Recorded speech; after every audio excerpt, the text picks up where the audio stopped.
একদিন হযরত আব্দুল ইবনে ওমর রাদিয়াল্লাহু তাআলা আনহু মদিনার উপকণ্ঠে বের হলেন। তখন তার সঙ্গে তার কিছু সঙ্গীরাও ছিল। সঙ্গীরা খাবারের জন্য দস্তরখানা তৈরি করল। তখন ওই দিক দিয়ে এক রাখাল তার বকরির পাল নিয়ে অতিক্রম করছিল। হযরত ইবনে ওমর রাদিয়াল্লাহু তাআলা আনহু তাকে বললেন, হে রাখাল, এসো, আমাদের সঙ্গে বসে তুমিও কিছু খাও ও পান করো। রাখাল বলল, আমি রোজাদার। হযরত ইবনে ওমর রাদিয়াল্লাহু তাআলা আনহু বললেন, এমন প্রচন্ড গরমের দিনেও তুমি রোজা রাখছো, যখন আবহাওয়া অত্যন্ত গরম এবং এ পাহাড়ে তুমি বকরিও চড়াচ্ছ? রাখাল বলল, হ্যাঁ, আমি ওই দিনের প্রস্তুতি নিচ্ছি যখন আমল করার সুযোগ থাকবে না, তাই আমল করে নিচ্ছি। হযরত ইবনে ওমর রাদিয়াল্লাহু তাআলা আনহু রাখালের আল্লাহ ভীতি পরীক্ষা করার জন্য তাকে বললেন, তুমি তোমার এই বকরির পাল থেকে একটা বকরি বিক্রি করবে, আমরা নগদ মূল্যে তা কিনব এবং তোমার ইফতারের জন্য এখান থেকে কিছু গোশত দিয়ে দেব। রাখাল বলল, এ বকরির পাল তো আমার নয় যে আমি তা থেকে বিক্রি করব, বরং তা আমার মালিকের, তাই আমি এখানে হস্তক্ষেপ করতে পারবো না।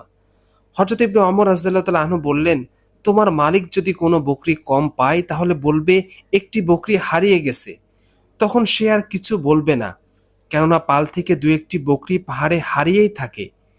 এ কথা শোনা মাত্র হযরত ইবনে ওমর রাদিয়াল্লাহু তাআলা আনহুর কাছ থেকে বের হয়ে গেল এবং সে আঙ্গুল আকাশের দিকে উঠিয়ে বলল, আল্লাহ কোথায়? অর্থাৎ আল্লাহ তো সবকিছু দেখতেছে। যখন রাখাল চলে গেল, তখন হযরত ইবনে ওমর রাদিয়াল্লাহু তাআলা আনহু এই বাক্যটি বারবার বলতে লাগলেন, আল্লাহ কোথায়? আল্লাহ কোথায়? যখন হযরত আব্দুল্লাহ ইবনে ওমর রাদিয়াল্লাহু তাআলা আনহু মদিনায় ফিরে এলেন, তখন রাখালের মালিকের কাছে নিজের লোক পাঠিয়ে তার কাছ থেকে ওই বকরির পাল সহ রাখালকে কিনে নিলেন আর তাকে মুক্ত করে দিয়ে বকরির পাল তাকে দান করে দিলেন। হযরত আলী রাদিয়াল্লাহু তাআলা আনহুর আল্লাহ ভীতি সম্পর্কে একটি ঘটনা প্রসিদ্ধ আছে। এক যুদ্ধে হযরত আলী রাদিয়াল্লাহু তাআলা আনহু শত্রুকে কাবু করে তার বুকে চড়ে বসলেন। শত্রুটি বাঁচার কোনো উপায় না পেয়ে ঘৃণার নিদর্শন স্বরূপ হযরত আলী রাদিয়াল্লাহু তাআলা আনহুর চেহারার মধ্যে থুতু নিক্ষেপ করল। এতে হযরত আলী রাদিয়াল্লাহু তাআলা আনহুর রাগ চরম আকার ধারণ করে সমস্ত চেহারা লাল হয়ে গেল, কিন্তু শত্রুকে কোনো প্রকার শাস্তি না দিয়ে ছেড়ে দিলেন।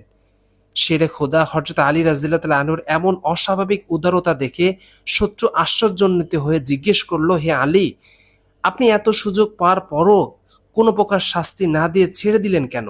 দয়া করে রহস্যটা আমাকে বলুন। উত্তরে হযরত আলী রাদিয়াল্লাহু তাআলা আনহু বললেন, আমি তোমাকে ছেড়ে দিয়েছি এর একমাত্র কারণ হলো খোদাভীতি। জেনে রেখো, আমি তোমাকে প্রথমে হত্যা করতে উদ্যত ছিলাম, তুমি ইসলামের শত্রু বলেই।